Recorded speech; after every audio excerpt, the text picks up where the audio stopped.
నమస్తే, నేను మీ తరుణి. ముందుగా వార్తల్లోని ముఖ్యాంశాలు. రాష్ట్రంలో కల్తీ రిక్రూట్మెంట్ బోర్డును వైఎస్ జగన్ స్థాపించారని ఎద్దేవా చేసిన రాష్ట్ర హోంమంత్రి వంగలపూడి అనిత కల్తీ చేసి ఎదురుదాడి చేస్తారా అని ఆగ్రహం.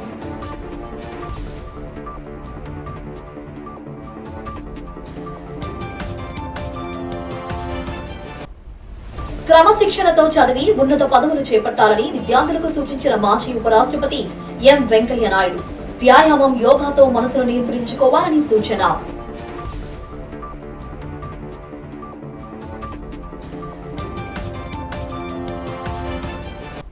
అసెంబ్లీకి రాకుంటే శాసనసభ్యులకు జీతం ఎందుకు ఇవ్వాలంటున్న స్పీకర్ అయ్యన్న పాత్రుడు. వారిని ఎందుకు సస్పెండ్ చేయకూడదని సూటి ప్రశ్న.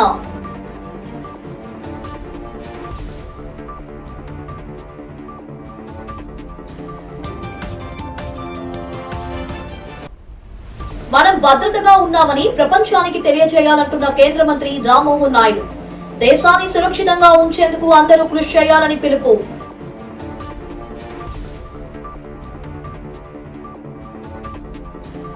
వివరాలు చూస్తే, వేగంగా అభివృద్ధి చెందుతున్న భారత్ తో భాగస్వామ్యం అవ్వడానికి ప్రపంచం ఎదురు చూస్తుందని, ఇలాంటి సమయంలో మనం మరింత భద్రతగా ఉన్నామనే విషయాన్ని తెలియజెప్పాలని కేంద్ర పౌర విమానయాన శాఖ మంత్రి కింజరపు రామ్మోహన్ నాయుడు తెలిపారు. విశాఖపట్నంలోని ఆర్కే బీచ్ లో వందే మాతరం తీరా సైక్లథాన్ 2026 కార్యక్రమంలో ముఖ్య అతిథిగా పాల్గొన్నారు. ఈ సందర్భంగా ఆయన మాట్లాడుతూ, ఈ రోజు కార్యక్రమం సాధారణ సైక్లోథాన్ మాత్రమే కాదని దేశానికి సురక్షిత వైపు నడిపే ఉద్యమమని రామ్మోహన్ నాయుడు అభివర్ణించారు. స్వాతంత్ర ఉద్యమ కాలంలో వందే మాతరం నినాదం విభిన్న భాషలు, సంస్కృతులను త్రివర్ణ పతాకం కింద ఏకం చేసిందని, 2014 తరువాత ప్రధాని నరేంద్ర మోడీ నాయకత్వంలో దేశం తన సాంస్కృతిక ఆత్మవిశ్వాసాన్ని ప్రకటించుకుందని పేర్కొన్నారు. సిఐఎస్ఎఫ్, సైకిల్, కోస్ట్ ఇలా 3 సి అక్షరాల మధ్య దేశం అభివృద్ధి వైపు పయనిస్తుందని, రాష్ట్రంలో దానికి తోడు మరో C CM Chandrababu Naidu, deputy CM Pawan Kalyan ఆధ్వర్యంలో మరింత వేగంగా అభివృద్ధి లక్ష్యాలను సాధిస్తోందని అన్నారు. Here today, as we are celebrating 150 years of Vande Mataram, I see a deep connection. We are next to the sea and I see a deep connection between 3 C's. One is the CISF, one is the coast, and the other one is the cycle, which also means a lot to us and our state also. The coast is a constantly moving authority. The CISF is working also with constant vigilance, and a cycle stays balanced when we go forward. And here in Andhra Pradesh, just like I've told how the cycle is also having a great meaning, I have to mention the 4th C, which is the Chief Minister of Andhra Pradesh, Nara Chandrababu Naidu Garu, and Deputy Chief Minister also, which is Honorable Pavan Kalyan Garu. And under their leadership, this state has also been progressing with renewed flavor of patriotism, with renewed sense of leadership, and a great commitment to contribute to the nation building. And it is the emblem of unstoppable, unimaginable and unprecedented progress. Andhra Pradesh is cycling ahead, pedal by pedal. రాష్ట్రంలో కల్తీ recruitment బోర్డును జగన్ స్థాపించారని హోంమంత్రి వంగలపూడి అనిత ఎద్దేవా చేశారు. కల్తీ పాలనతో మహాపాపం చేసి ఎదురుదాడి చేయడానికి సిగ్గనిపించట్లేదా అని ప్రశ్నించారు. తిరుమల లడ్డూ ప్రసాదంలో కల్తీ జరిగిందని 1 కాదు 2 కాదు 4 నివేదికలు స్పష్టం చేస్తున్నాయన్నారు. అందులో CFARA నివేదిక 2022లో వైసీపీ హయాంలో వచ్చిందే అన్నారు. CFARAతో పాటు NDDB, NDDR, SIT నివేదికలు అన్ని కల్తీని ధృవీకరించాయని స్పష్టం చేశారు. జంతుకొవ్వు అవశేషాలు నిర్ధారించే సామర్థ్యం తమ వద్ద లేదని మాత్రమే వారు చెప్తే దాన్ని పట్టుకుని జంతుకొవ్వు లేదని ప్రచారం చేసుకుంటారా అని మండిపడ్డారు. లడ్డూలో కల్తీ జరగట్లేదనడానికి తాడేపల్లి ప్యాలెస్ లో ముద్రించే సాక్షి కరపత్రం కాకుండా మరేదైనా నివేదిక వైకాపా వద్ద ఉందా అని ప్రశ్నించారు. టాయిలెట్ క్లీనింగ్ కు వాడే లప్సా అనే రసాయనం వాడి మహా అపచారానికి ఒడిగట్టారని ఆగ్రహం వ్యక్తం చేశారు. అంటే ఒక్కొక్కసారి చాలా బాధ అనిపిస్తుంది. జగన్మోహన్ రెడ్డి పరిపాలన ఒక కేఆర్బి అని అన్నించుమించు మనం అనుకుంటాం, ఆర్ఆర్బి అని రైల్వే రిక్రూట్మెంట్ బోర్డు అలాంటి మాటలు వింటూ ఉండేవాళ్ళం ఇంతకుముందు. ఇతన్ని చూస్తే కేఆర్బి అని ఒక వర్డ్ గుర్తొస్తుంది. కల్తీ రిక్రూట్మెంట్ బోర్డు అని. దాన్ని స్థాపించినోడే జగన్మోహన్ రెడ్డి, దానికి అధ్యక్షుడే జగన్మోహన్ రెడ్డి అన్నట్టుగా ఈరోజు కొన్ని వ్యవహారాలు అతగాడి హయాంలో జరిగిన సిచ్యువేషన్స్ చూస్తూ ఉంటే ఒక పక్క భయం అనిపిస్తుంది, ఒక పక్క బాధ అనిపిస్తుంది, ఒక పక్క సిగ్గు అనిపిస్తుంది. ఇలాంటి వాడిన 5 సంవత్సరాలు ఆంధ్రప్రదేశ్ రాష్ట్రం భరించింది అని మనం అబ్జర్వ్ చేసుకుంటే, కోవిడ్ లాంటి పరిస్థితుల్లో వెంటిలేటర్ల మీద జనాలు చచ్చిపోతూ ఉంటే ఆ రోజు కల్తీ మందులు సరఫరా చేసి కల్తీకి నాంది పలికాడు, కల్తీ లిక్కర్ చేసి కల్తీ లిక్కర్కి నాంది పలికాడు. అదేవిధంగా మనం చూసుకుంటే ఇసుకను కూడా కల్తీ చేసి, మామూలు ఇసుకలోని కూడా సముద్రపు ఇసుకను కలిపి ఇసుకను కూడా కల్తీ చేశాడు. ఆఖరికి విద్యా వ్యవస్థని కల్తీ చేసి పరీక్షల్లో కూడా కల్తీ చేసే పరిస్థితి కనిపిస్తూ ఉంది. ఇలా చూస్తే ఓవరాల్గా చూస్తే కల్తీ, ఒక పాలనే ఒక కల్తీ, ఆ మనిషే ఒక కల్తీ. శాసనసభ్యులు అసెంబ్లీకి హాజరు కాకుంటే జీతం ఎందుకు ఇవ్వాలని రాష్ట్ర శాసనసభ స్పీకర్ అయ్యన్న పాత్రుడు ప్రశ్నించారు. నగరంలో జరిగిన ఒక కార్యక్రమంలో ఆయన మాట్లాడుతూ నో వర్క్ నో పే సిద్ధాంతాన్ని ప్రజాప్రతినిధులకు అమలు చేయాలని అభిప్రాయపడ్డారు. ఉద్యోగి విధులకు రాకపోతే జీతం ఆపడం, దీర్ఘకాలం రాకపోతే ఆపై సస్పెండ్ చేస్తామన్నారు. అదేవిధంగా శాసనసభ్యులు అసెంబ్లీకి నెలల తరబడి రాకుండా ఉంటే జీతం ఎందుకు ఇవ్వాలన్నారు. వారిని ఎందుకు సస్పెండ్ చేయకూడదని దీనిపై ప్రజలు మేధావులు ఆలోచించాలన్నారు. సందేహం వ్యక్తం చేశారు. ప్రజలు తమ ఓట్లు వేసి గెలిపించిన శాసనసభ్యులు అసెంబ్లీకి వచ్చి వారి సమస్యలను ప్రభుత్వం దృష్టికి తీసుకురావాలని అయ్యన్న పాత్రుడు వైసీపీ ఎమ్మెల్యేలకు సూచించారు. ముఖ్యమంత్రులు కూడా మంత్రులు కూడా సమాధానం చెప్పడానికి గడగడలాడిపోయారు. అటువంటి సబ్జెక్టు మాట్లాడేవారు. ఇవాళ చెప్తున్నాం, అసెంబ్లీకి రాదు కానీ బయట మాట్లాడుతుంటారు. బయట నుంచి మాట్లాడాలి, మీరు బయట నుంచి మాట్లాడాలండి. ప్రజల కోసం కదా మాట్లాడుతా అంటున్నారు, మీరు రాష్ట్రం కోసం కదా మాట్లాడుతా అన్నారు. ఆ మాట్లాడుతుంది అసెంబ్లీలో మాట్లాడండి, అసెంబ్లీ మాట్లాడండి. మరి మంత్రి ఉంటాడు, సీఎం ఉంటాడు, డిప్యూటీ సీఎం ఉంటాడు, మంత్రులు ఉంటాడు, సమాధానం చెప్తారు మీకు. అసెంబ్లీకి వచ్చి మాట్లాడారు కానీ బయట మాట్లాడతారు. ఎందుకు మాట్లాడారు బయటని? అదే మాటలు అసెంబ్లీ మాట్లాడండి.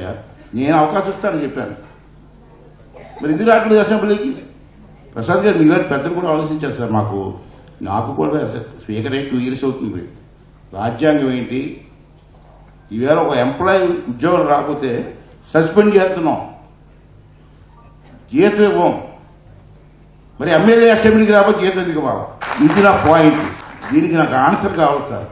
సస్పెండ్ చేయడానికంటే మరి పర్మిషన్ కావాలంటే మనకి దానికి వాళ్ళు కదా. అంతే, రాజ్యాంగం ఏంటో నాకని పెద్దలు బాగా తెలుసు. డిప్యూటీ స్పీకర్ కూడా చేశారు, అనుభవం ఉన్న వ్యక్తి. అంటే స్టడీ చేయండి సార్. దీన్ని మనం మన టైంలో మార్చలేదు sir. No duty no pay. Duty చేయనప్పుడు పేమెంట్ ఎందుకు ఇవ్వాలా? నో వర్క్ నో పే అన్న సిద్ధాంతానికి మనం కట్టుబడి చేయకపోతే ఇప్పుడు ఈ తరం రాబోయే తరం వరకు ఒక లక్ష్యం చెప్పాల్సిన అవసరం. తిరుమల శ్రీవారు లడ్డూ ప్రసాదం విషయంలో గత వైసీపీ ప్రభుత్వం మహా పాపానికి ఒడిగట్టిందని ఎలమంచిలి ఎమ్మెల్యే సుందరపు విజయ్ కుమార్ విమర్శించారు. జిల్లా పరిషత్ ఎమ్మెల్యే కార్యాలయంలో నిర్వహించిన కూటమి నాయకుల సమావేశంలో ఆయన మాట్లాడారు. లడ్డూల్లో కల్తీకి నిరసనగా అప్పట్లో ఉప ముఖ్యమంత్రి పవన్ కళ్యాణ్ తో కలిసి తాను కూడా దీక్ష చేపట్టానని గుర్తు చేశారు. మాజీ ముఖ్యమంత్రి జగన్మోహన్ రెడ్డి కనీస అవగాహన లేకుండా మాట్లాడుతున్నారని ఎమ్మెల్యే దుయ్యబట్టారు. కల్తీపై వచ్చిన నివేదికలను ఆ పార్టీలోని సీనియర్ నాయకులైన జగన్ కు చూపించి వాస్తవాలు వివరించాలని హితవు పలికారు. ఏమీ తెలియకుండా ఇష్టం వచ్చినట్లు మాట్లాడటం సమంజసం కాదన్నారు. దేవుని ప్రసాదం తినాలంటేనే స్నానం చేసి భక్తితో స్వీకరిస్తాం. అలాంటి పవిత్రమైన లడ్డూలో కల్తీ జరగడం దురదృష్టకరమని ఆవేదన వ్యక్తం చేశారు. గత ప్రభుత్వంలో జరిగిన తప్పును సరిదిద్దుకోవాల్సింది పోయి ఏమీ జరగలేదంటూ దుష్ప్రచారం చేయడం వైసీపీకే చెల్లిందని ఎద్దేవా చేశారు. ఈ కార్యక్రమంలో కూటమికి చెందిన పలువురు ముఖ్య నాయకులు, కార్యకర్తలు పాల్గొన్నారు. ఈరోజు సిబిఐ రిపోర్ట్ నెయ్యే వాడలేదనే ఇది పరిస్థితి తీసుకొచ్చింది. నెయ్యి లేదు లడ్డూలో. లడ్డు తయారీలో సాంప్రదాయం ఉంది, సనాతన ధర్మం ఉంది, ఆగమ శాస్త్రం ఉంది. దాని ప్రకారంగా లడ్డు తయారు చేసుకుంటూ వస్తారు ఇప్పుడు. అలాంటిది నెయ్యి లేకుండా లడ్డు తీసుకొని 5 సంవత్సరాలు, మరి ఎన్ని సంవత్సరాలు అనేది తెలియదు, ఆ 5 సంవత్సరాల్లో జరగడం అనేది చాలా దారుణమైన విషయం. కనీసం లడ్డు మనం ముట్టుకోమే స్నానం చేయకుండా, చెప్పులు వేసుకొని కూడా చాలామంది ప్రసాదాలు తినరే.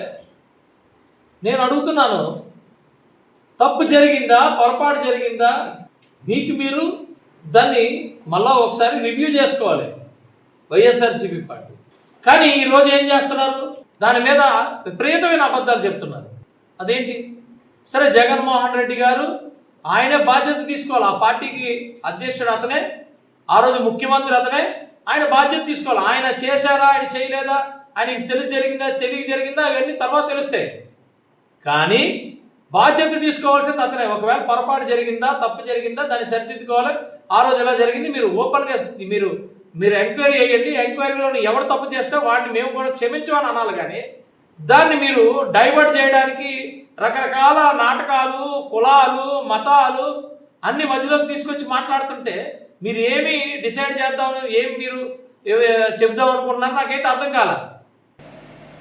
పర్యావరణాన్ని పరిరక్షించుకోకపోతే తీవ్ర అనర్థాలు ఎదుర్కోవాల్సి ఉంటుందని పర్యావరణ ప్రేమికుడు, పర్యావరణవేత్త బొలిశెట్టి సత్యనారాయణ ఆందోళన వ్యక్తం చేశారు. నగరంలో జరిగిన మీడియా సమావేశంలో ఆయన మాట్లాడుతూ పర్యావరణాన్ని పరిరక్షించుకుంటూ అభివృద్ధి కొనసాగాలని ఆకాంక్షించారు. అభివృద్ధి చెంది పర్యావరణం దెబ్బతింటే అది మానవాళి మనుగడకి ప్రమాదమని హెచ్చరించారు. మహావిశాఖలో రోజు రోజుకు పెరిగిపోతున్న కాలుష్యంపై న్యాయస్థానంలో ప్రజా ప్రయోజన వ్యాజ్యాన్ని దాఖలు చేసినట్లు చెప్పారు. పర్యావరణాన్ని పరిరక్షించాలన్న తాను ఎంత పోరాటం చేస్తున్న జీవీఎంసీ, ఏపీ కాలుష్య నియంత్రణ మండలి అధికారులు పట్టించుకోవడం లేదని వాపోయారు. ఇప్పటికే పెరిగిపోతున్న కాలుష్యం కారణంగా మహావిశాఖ ప్రజలు అనేక రకాల రోగాల బారిన పడుతున్నారని బొలిశెట్టి తెలిపారు. ఇప్పటికైనా అధికారులు కళ్ళు తెరిచి పర్యావరణ పరిరక్షణకు చర్యలు చేపట్టాలని డిమాండ్ చేశారు. గత 10 సంవత్సరాలుగా నగర కాలుష్యం గురించి రాజేంద్ర సింగ్ గారు, నేను అనేక లెటర్స్ రాయడం జరిగింది. మన జీబీఎంసీకి కానీ, పొల్యూషన్ కంట్రోల్ బోర్డుకి కానీ. ఆ తర్వాత 2020లో మేము ఒక కేసు ఫైల్ చేయడం జరిగింది, public interest litigation.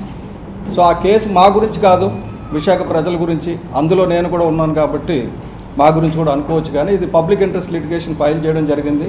Public interest litigation information public తెలియాలనే ఉద్దేశంతో ఈ మీడియా సమావేశం ఏర్పాటు చేశాను. మేము వచ్చిన మీ అందరికీ కూడా నా ధన్యవాదాలు. ముఖ్యంగా ఏంటంటే పర్యావరణం ఉంటేనే మనం ఉంటాం, అభివృద్ధి ఉంటుంది, ఏదైనా ఉంటుంది. అసలు పర్యావరణం is mother of all developments. Environment అనేది లేకపోతే అభివృద్ధి ఉన్నా శూన్యమే. కాబట్టి పర్యావరణాన్ని పరిరక్షించుకోవాలన్న ఉద్దేశంతో మేము చేస్తున్న పోరాటానికి జీవీఎంసీ కానీ, అటు ఏపీ పొల్యూషన్ కంట్రోల్ బోర్డు కానీ ఏమాత్రం సహకరించకపోగా వాళ్ళందరూ కూడా రియల్ ఎస్టేట్ వ్యాపారంలో, అలాగే అంటే జీవీఎంసీ ఏమో రియల్ ఎస్టేట్ వ్యాపారంలో సుందరీకరణలో బిజీ అయిపోయింది. ఎందుకంటే తల్లికి ఆరోగ్యం బాగలేదంటే వీళ్ళేమో బ్యూటీ పార్లర్కి తీసుకెళ్తున్నారు, గుండె జబ్బు వచ్చిందంటే బ్యూటీ పార్లర్కి తీసుకెళ్తున్నారు. ఇది కరెక్ట్ కాదు. బాలాజీ ఎడ్యుకేషన్ ఇన్స్టిట్యూషన్స్ 25వ వార్షికోత్సవం సందర్భంగా పెందుర్తిలో బాలాజీ విద్యా సంస్థ అధినేత మడక రవి ఆధ్వర్యంలో వేడుకలు నిర్వహించారు.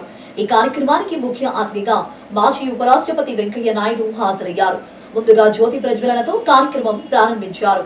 ఈ సందర్భంగా వెంకయ్య నాయుడు మాట్లాడుతూ విశాఖపట్నం అంటే ఆయనకి చాలా ఇష్టమని, ప్రకృతి అందాలన్నీ వైజాగ్ లోనే ఉన్నాయని, అలాగే పిల్లలు ఆన్లైన్ లో గేమ్ ఆడకుండా తల్లిదండ్రులు జాగ్రత్తలు తీసుకోవాలని, పిల్లలందరూ మంచి అలవాటుతో పాటు మంచి విద్యను అభ్యసించి ఉన్నతమైన పదవులు చేపట్టాలని, మైండ్ కంట్రోల్లో ఉంచుకోవడానికి వ్యాయామం, యోగా లాంటివి చేయాలని, అలాగే మంచి ఆహారం తీసుకోవాలని ఆయన తెలియజేశారు. ఈ కార్యక్రమంలో పెందుర్తి శాసనసభ్యులు పంచకర్ల రమేష్ బాబు, నగర మేయర్ పీలా శ్రీనివాసరావు, మాజీ అనకాపల్లి ఎమ్మెల్యే పీలా గోవిందు, కూటమి నాయకులు పాల్గొన్నారు. సంవత్సరం పెట్టడం చాలా సంతోషం. ఆ మంచి పని చేస్తున్నందుకు శ్రీ మండవ రవికుమార్ నేను హృదయపూర్వకంగా అభినందిస్తున్నాను. మనం మంచి పని చేయలేకపోయినా మంచి పని చేసేవాళ్ళని అభినందించాలి. జీవితంలో అందరూ కూడా ఇది గుర్తుపెట్టుకోవాల్సిన విషయం. మనం చేయలేము. మనం చేయలేని మంచి పని ఇంకొంత చేస్తూ ఉంటే దాన్ని చూసి సంతోషించాలి. ఇవాళ ముఖ్యంగా మీ ప్రాంతానికి రావడం నాకు చాలా ఇష్టం. విశాఖపట్నం అంటే నాకు చాలా ఇష్టం. మామూలుగా నేను చదువుకోవడానికి వచ్చాను ఇక్కడికి. చదువుకునేటప్పుడు విశాఖపట్నంలో ప్రేమలో పడిపోయాను. అమ్మాయిలతో కాదు, విశాఖపట్నంలో. ఎందుకంటే ఈ నగరం చాలా సుందరమైంది. గతంలో యానివర్సరీకి రావాల్సిన ఉపరాష్ట్రపతి గారు రాలేక ఫోన్ చేశారు వస్తానని, నువ్వు కూడా రోజుకు రావాలి అని చెప్తే, అంటే నేను ఇందాక చెప్పాను విలువలతో కూడిన రాజకీయం కానీ జీవితం కానీ సాగిస్తున్నటువంటి మన వెంకయ్య నాయుడు గారు మరి ఒక ఫంక్షన్కి రాలేకపోతే ఆయన ఉన్న పొజిషన్లో ఆ రోజు అవ్వకపోతే మర్చిపోవచ్చు, వదిలేయచ్చు. మరి ఫోన్ చేసి మరి నేను వస్తాను అన్నానంటే ఆయన దగ్గర మనం నేర్చుకోవాల్సింది ఎంతైనా ఉందంటాను కదా. ఒక ఉదాహరణ రవి గారు చెప్పినట్టు ప్రజా జీవితంలో అనేక కష్టాల్లో రాష్ట్రం ఉన్నప్పుడు ఎన్టీ రామారావు గారు పార్టీ పెట్టి ఎన్నో మంచి పనులు చేస్తున్న తరుణంలో ఆయన దిచ్చేసినప్పుడు బలవంతంగా వాజ్పేయి గారు ఆయన మీటింగ్లో వెంకయ్యనాయుడు గారి నుంచి చాలా స్పెషల్గా పొగిడారు. ఫస్ట్ అసలు రావట్లే.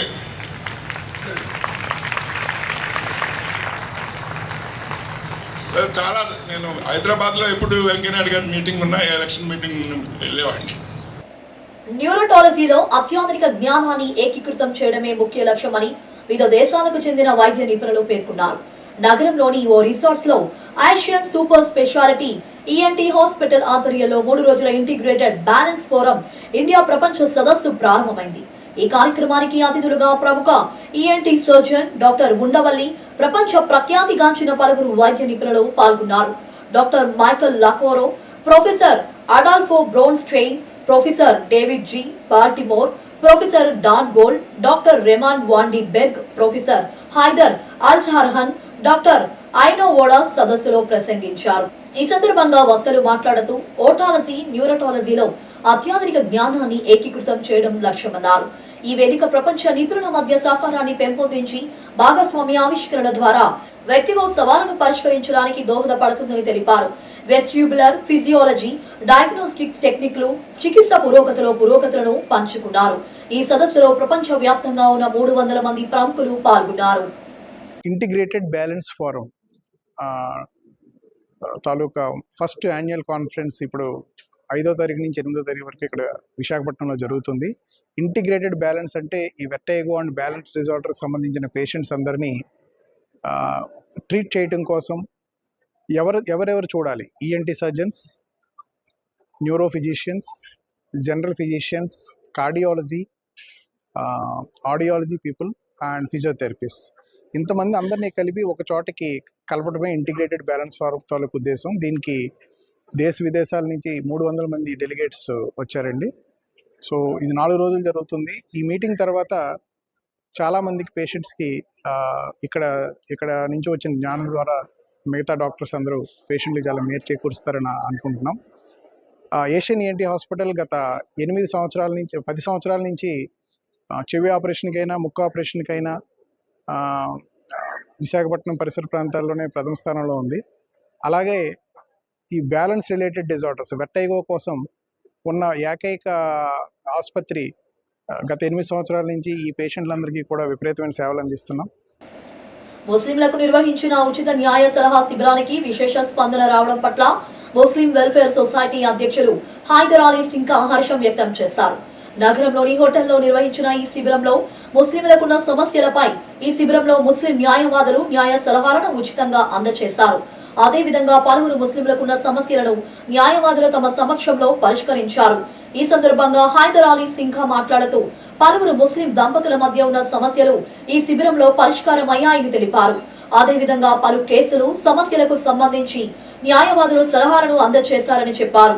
ముస్లిం సమాజంలో శాంతిని నెలకొల్పేందుకు వారి శ్రేయస్సు కోసం ఈ తరహా శిబిరాలను నిర్వహిస్తున్నట్లు తెలిపారు. ఈ శిబిరంలో న్యాయవాదులు ఎంఏ రజాక్, ఎస్కే మదీనా, మహమ్మద్ ఇషాక్, రసూల్, నసీమా, ఫాతిమా మున్నీసా, షరీఫ్ సేవలందించారు.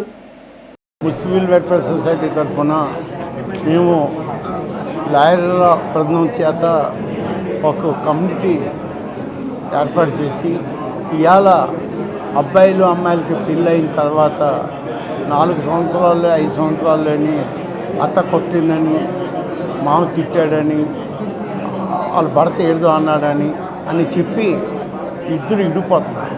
ఆ ఇండిపోయి ఎక్కడికి వెళ్ళాలో తెలియక అమ్మాయి వాళ్ళ ఇంట్లో, అబ్బాయి వాళ్ళ ఇంట్లో ఉండి అదేవిధంగా వాళ్ళు అక్కడ ముగ్గిపోతున్నారు తప్ప వాళ్ళకి పరిష్కారం తీసుకుంటే ఎవరు ముందు రావట్లేదు. మా సొసైటీ తరఫున ఇవాళ మేము మా సొసైటీ తరఫున అందరూ కలిసి ఒక తాటిపై వచ్చి లాయర్ బృందంతో మాట్లాడి ఈ సమస్యలపై ఏమి చేద్దామని చెప్తే ముస్లిం వెల్ఫేర్ అసోసియేషన్ తరఫున వివాహ పరిచయాలు వేదిక ఏర్పాటు చేయమండి. కనీసం 11 వరకు వివాహాలు అవి చేసాం. ఈరోజు ముస్లిం న్యాయవాదులచే కక్షిదారులకు ఇక్కడ మీకు అందరికీ తెలుసు, మన ముస్లింలో విద్య లేకపోవడం వల్ల 2-3 సంవత్సరాలు పెళ్ళిళ్ళు విడిపోయి వేరువేరుగా ఉంటున్నారు. వాళ్ళని కలయి చేయాలంటే మన శంకా గారి ఆధ్వర్యంలో ఈవేళ ముస్లిం ఉచిత న్యాయ సలహా శిబిరం పెట్టాం. ఇక్కడ కక్షిదారులు అంటే వాళ్ళు ప్రాబ్లమ్స్ ఉన్న వాళ్ళు దగ్గర 10 మంది వచ్చారు. వాళ్ళు కూడా ఎక్కడెక్కడ టేబుల్స్ పెట్టి సాల్వ్ చేస్తున్నారు. మొట్టమొదటిసారిగా ఈరోజు ఈ విధానం పెట్టాం. ఇంకా ముందు కూడా ఇలా పెట్టడానికి మన శంకా గ్రాండ్ హోటల్ వారు తయారుగా వచ్చారు. మన ముస్లిం క్యాస్ట్లో ఏంటంటే చాలా వెనకబడిపోతున్నారు అందరూ కూడా. దాని గురించి మేము కూడా ఈ ప్రోగ్రాంలకు తలపెట్టి వివాహ కార్యక్రమాలు, సుల్తీల కార్యక్రమాలు, పేద పిల్లలకి పుస్తకం పంపిణీలు అలాగే చేస్తున్నాం. దీంట్లో ఏంటంటే సమస్య ఇప్పుడు ముస్లిం అమ్మాయిలు అంటే ఎవరైనా అదర్ క్యాస్ట్ ఎవరైనా సరే భార్యాభర్తల్లో గొడవలు వస్తున్నాయి. ఈ గొడవలు వచ్చి కోర్టు చుట్టూ తిరిగి వాళ్ళు కాళ్ళు అరిగిపోతున్నాయి, కానీ ఆ సమస్య పరిష్కారం అవటం లేదు. ఈ నెల 12న జరగనున్న దేశవ్యాప్త సమ్మెను విజయవంతం చేసేందుకు ప్రతి ఒక్కరూ పాల్గొనాలని కార్మిక నేతలు పిలుపునిచ్చారు. విశాఖ జిల్లా అఖిలపక్ష ఆటో మోటార్ రంగాల ఐక్యవేదిక ఆధ్వర్యంలో నగరంలోని సిపిఐ జిల్లా కార్యాలయంలో సమావేశం జరిగింది. ఈ సమావేశంలో పడాల గోవింద, జి వామనమూర్తి, కె సత్యనారాయణ, షేక్ రహిమాన్, కొండబాబు, గొలగాని నాయుడు మాట్లాడారు. ఈ సందర్భంగా వారు మాట్లాడుతూ 4 లేబర్ కోడ్స్ ను కేంద్ర ప్రభుత్వం రద్దు చేయాలని డిమాండ్ చేశారు. మోడీ సర్కార్ అనుసరిస్తున్న పారిశ్రామిక, రైతు, కార్మిక వ్యతిరేక విధానాలపై విరుచుకుపడ్డారు. ఎన్నో పోరాటాలు, త్యాగాలు ఫలితంగా సాధించుకున్న కార్మికుల హక్కులను కాలరాసేందుకు కేంద్ర ప్రభుత్వం ప్రయత్నిస్తోందని మండిపడ్డారు. ఆటో రంగ కార్మికులకు భద్రతతో కూడిన సంక్షేమ బోర్డును ఏర్పాటు చేయాలని డిమాండ్ చేశారు. ఈ కార్యక్రమంలో ఐక్యవేదిక నాయకులు వరప్రసాద్, ఈశ్వరరావు, వెంకట రమణమూర్తి, అడ్డూరి శంకర్ పాల్గొన్నారు. ఆటో కార్మికులకి అనేక రకమైనటువంటి ఆంక్షలు పెట్టి విపరీతమైనటువంటి విపరీత కేసులు రాస్తూ ఉన్నారు. ఎక్కడ పడితే అక్కడ ఫోటోలు తీయడం, వాళ్ళ మీద కేసులు పెట్టడం చేస్తూ ఉన్నారు. ఇదే కాకుండా మోటారు ఏదైతే ఆర్టీఓ డిపార్ట్మెంట్ ఉందో ఈ డిపార్ట్మెంట్ అందరూ కూడా ఫిట్నెస్లు కానీ డ్రైవింగ్ లైసెన్స్ కానీ ఇచ్చేదానికోసం ప్రైవేటు సంస్థలకు అప్పచెప్పి ఈరోజు ఈ బ్రేక్ ఇన్స్పెక్టర్లు అందరూ కూడా రోడ్డు మీద పడి కేసులు రాయడమే ప్రధాన లక్ష్యంగా పెట్టుకొని అందరి మీద కేసులు అనేవి పెడతామన్నారు. మరి ఈ కేసులు ఏదైతే ఉన్నాయో గతంలో ఎలక్షన్ ముందు పోలీస్ యాప్ ఉండేది, ఆ యాప్ని రద్దు చేశారు.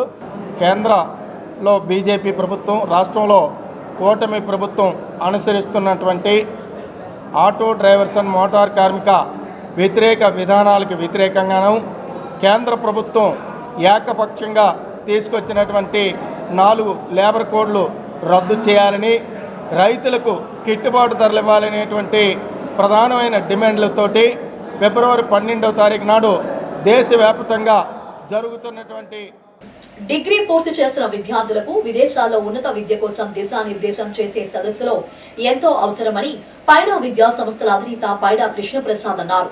నగరంలో నిర్వహించిన Vizag biggest global education fair 2026 short film competition ను ఆయన ప్రారంభించారు.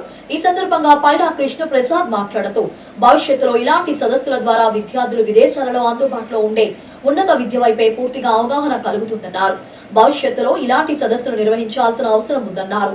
Blue రిబ్బర్ overseas education consultancies director P Santosh Kumar మాట్లాడుతూ విశాఖలో నిర్వహించిన ఫెయిర్ కు వచ్చిన స్పందనకు హర్షం వ్యక్తం చేశారు. ముంబై కంటే యూరోప్ దేశాల్లో అత్యంత చౌకగా నాణ్యమైన విద్య లభిస్తుందన్నారు. వివిధ దేశాల్లోని 25కు పైగా అగ్రశ్రేణి విశ్వవిద్యాలయాలతో తమకు ఒప్పందాలు ఉన్నాయని తెలిపారు. ఈ కార్యక్రమంలో కొల్లా సతీష్ కుమార్, మనోజ్ కుమార్ తదితరులు పాల్గొన్నారు. బ్లూ రిబ్బన్ ఆర్గనైజేషన్ హైదరాబాద్ నుంచి విశాఖపట్నం వచ్చి విశాఖపట్నం స్టూడెంట్స్కి ఇంటర్నేషనల్గా ఆపర్చునిటీస్ ఎక్కడున్నాయో ఏ రకంగా ఎక్స్ప్లోర్ చేయొచ్చో చెప్పడానికి విశాఖపట్నం వచ్చినందుకు ముందుగా సంతోష్ కుమార్ ఫ్రమ్ బ్లూ రిబ్బన్కి విశాఖపట్నం స్టూడెంట్స్ తరఫున, ప్రజల తరఫున థ్యాంక్స్ చెప్తున్నాను. అలాగే ఇంచుమించుగా 30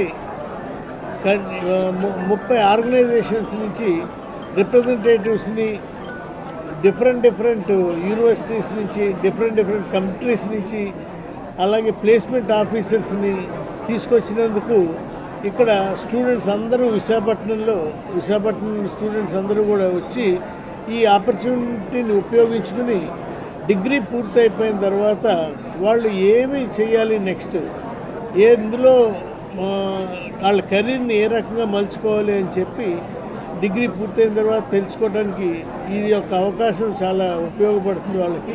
నా లైఫ్లో నా 18 years ఆఫ్ కెరియర్లో ఇంత పెద్ద క్రౌడ్ ఎక్కడ చూడలేను. Almost there are 200 more students are waiting in the down stairs. వాళ్ళకి ఎలా నేను సహకరించాలో తెలియక halls we are filling it up. ఇవన్నీ what is the reason? I thought నేనేమనుకున్నానంటే ఉట్టి ఎడ్యుకేషన్ ఫెయిర్ ఒకటే కాదు, ఎక్స్పో ఉండాలి, ఇండస్ట్రీస్ రావాలి, కార్పొరేట్ ట్రైనర్స్ రావాలి, ఇంటర్న్షిప్స్ వచ్చే కంపెనీస్ ముందుకు రావాలి, ఫారిన్ యూనివర్సిటీస్ రావాలి obviously.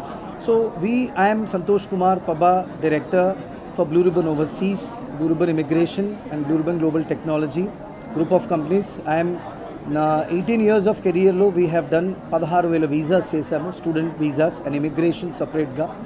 Ma offices abroad lo kuda unnai, US lo undi, UK lo undi, Germany lo undi, Dubai lo undi and India lo 38 locations lo unnai. ఇక్కడికి UK నుంచి, US నుంచి, Canada నుంచి, Australia, Europe ఇప్పుడున్న మార్కెట్లో అన్ని countries ఒక ప్లేస్లో ఉంటే ఏ కంట్రీకి వెళ్ళాలో ఒకటి. సెకండ్, ఎడ్యుకేషన్ లోన్స్ అనే క్వశ్చన్స్ వస్తే we have bankers today. Banks ఇక్కడికే వచ్చాయి. నాన్ కొలాటరల్తోని మీరు వెళ్ళొచ్చు, అసలు ఏ కొలాటరల్ సెక్యూరిటీ లేకుండా. బ్రిలియన్స్ డైమండ్ జ్యువెలరీ షో ఈ నెల 22 వరకు జరుగుతోందని Joy Alukkas group chairman, managing director doctor Joy Alukkas తెలిపారు. సంపద వినాయక టెంపుల్ రోడ్ లో గల తమ షోరూమ్ లోని బ్రిలియన్స్ డైమండ్ జ్యువెలరీ షో ప్రజలకు ఒక మధురానుభూతిని అందిస్తుందన్నారు.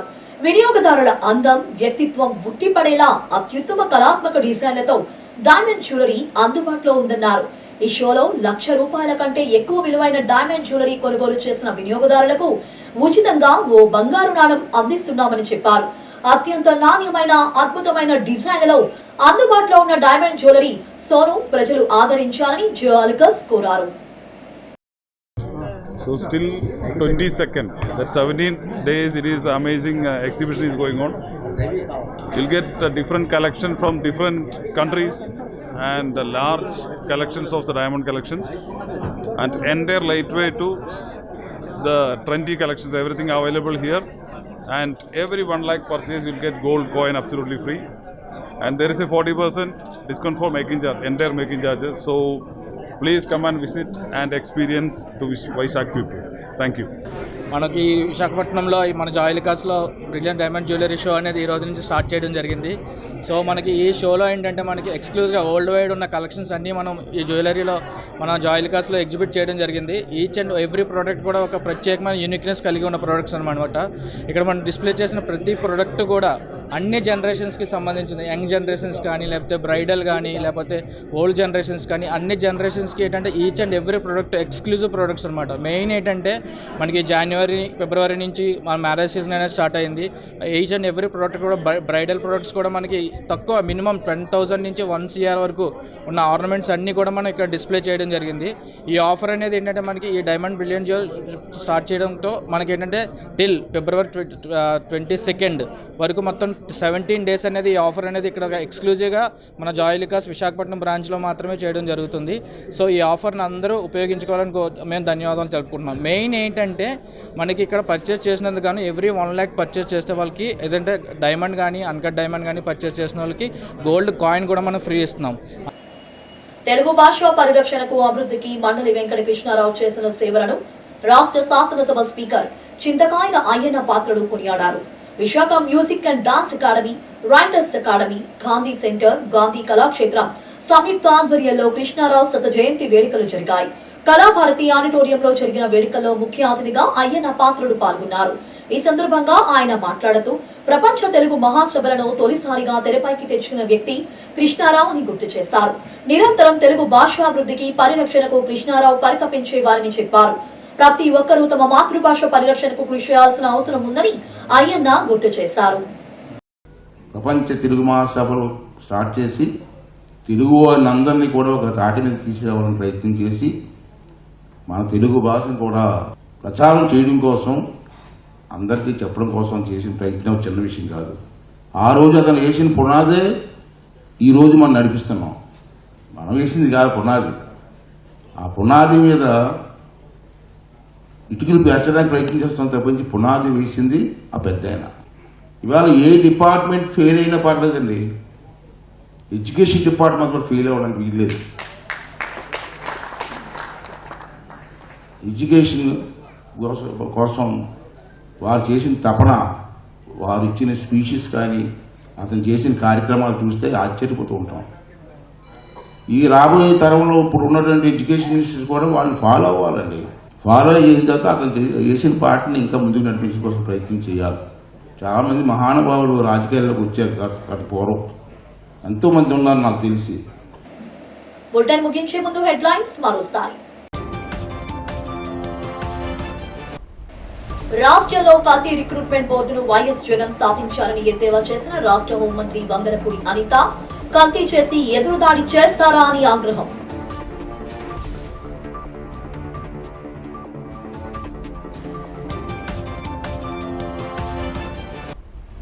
క్రమశిక్షణతో చదివి ఉన్నత పదవులు చేపట్టాలని విద్యార్థులకు సూచించిన మాజీ ఉపరాష్ట్రపతి ఎం వెంకయ్య నాయుడు.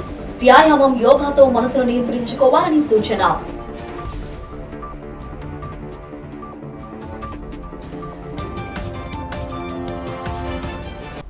అసెంబ్లీకి రాకుంటే శాసనసభ్యులకు జీతం ఎందుకు ఇవ్వాలంటున్న స్పీకర్ అయ్యన్న పాత్రుడు, వారిని ఎందుకు సస్పెండ్ చేయకూడదని సూటి ప్రశ్న.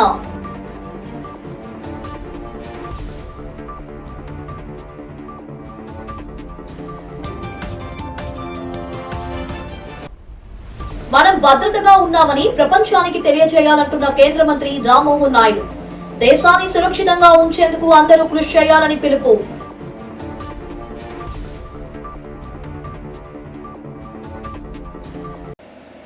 ఇవి ఇప్పటి వరకు ఉన్న అప్డేట్స్. మరిన్ని అప్డేట్స్ కోసం చూస్తూనే ఉండండి. అంతవరకు సెలవు, నమస్కారం.